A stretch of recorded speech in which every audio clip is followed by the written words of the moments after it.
OK. Vous voulez qu'on commence? On voit qu'il y a beaucoup de désinformation qui est en train d'être dit dans la presse à mon sujet et au sujet de Cargotec, une compagnie où je suis actionnaire majoritaire. En ce moment, je suis à Lyon parce que j'ai mon fils qui a un problème. Il a un problème, il va faire une opération du cerveau. Et c'est pour ça que je vous parle de Lyon. OK? Probablement, d'après les docteurs, il va rester ici 3 semaines, 1 mois, 5 semaines, et probablement, je vais retourner dans 3-4 semaines. C'est pour vous faire comprendre que, attention que les gens commencent à dire maintenant, je me suis sauvé. Hein? Mais je ne suis pas sauvé, je suis avec mon fils. Entre-temps, ce que je vois, ce qui est en train de se passer à l'île Maurice, je sais qu'on a suspendu 3 employés des Mauritius. Et on a dit à tout le monde, on a suspendu 3 employés des Mauritius. L'enquête, l'OLO fait, il y a personne. Ce que moi j'entends dire plutôt, de mon côté, j'entends dire en train de mettre de la pression sur des employés pour qu'ils me mettent en cause. Hein? C'est ce que j'entends dire. Hein? Au lieu d'aller chercher la vérité, c'est plutôt la pression en train de mettre sur des employés. J'avais déjà, en 2003, un contrat avec Air Mauritius. Et même si Cargotec ne faisait pas les documents en 2003, on nous payait des incentives en 2003, d'après les arguments de Air Mauritius avec tout le monde. Bon, Bigou a été nommé directeur Air Mauritius en septembre 2005. Il n'y a pas de conflit d'intérêt. Je veux dire pourquoi. La loi Maurice dit que, pareil comme Rogers, comme je vous dis, Rogers est dans la même position que moi, le gouvernement est pareil et il est pareil. La loi vous dit, si vous êtes en train de faire un arm's length transaction, vous avez rempli les fiches, vous avez à déclarer vos intérêts, et tous les ans,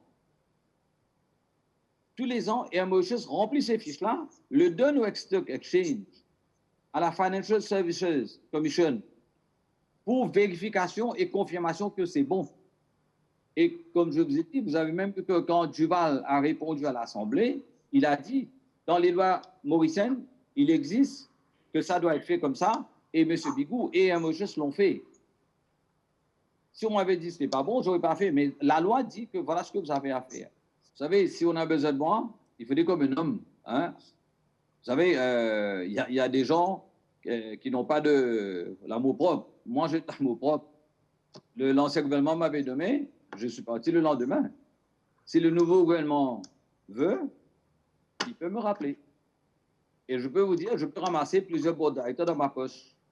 Le Premier ministre m'avait offert de devenir CEO of Air Mauritius. Le salaire, 800 000 roupies. J'avais refusé. Et j'ai refusé plusieurs fois, encore en cours de route, pour être CEO à 800 000 roupies, pour être le chairman. Pour 2 raisons bien simples. Je ne voulais pas être dans la politique, pas de proximité avec les politiciens. Et finalement, parce qu'on m'a bien fait comprendre, que quand le gouvernement vous demande de rendre service, vous rendez service. Et c'est à ce moment-là que j'ai accepté d'être board director d'Air Mauritius. Je ne mange pas, je ne bois pas avec le Premier ministre, je travaille avec le Premier ministre. Et si le Premier ministre a eu des emmerdements tout le temps avec des hommes qui pouvaient lui dire exactement ce qu'il pensait, c'était seulement Bigou. On est en train de me dire le grand ami de Ramoulam. Ce n'est pas le grand ami de Ramoulam, le grand bosseur de Ramoulam. Quand Ramoulam me demandait de faire quelque chose légal, on faisait tout ce qui s'appelle légal. Quelqu'un d'Air Mauritius me demande de retourner à Maurice pour un jour que je peux retourner, répondre à toutes les questions, montrer tous les livres, je suis disposé de le faire. Donc, on ne me bloque pas là-bas, ouais, mais je vais retourner. Comme je dis, j'ai mon fils, la priorité en ce moment, ce n'est pas Air Mauritius, ce n'est pas Bigou, c'est mon fils.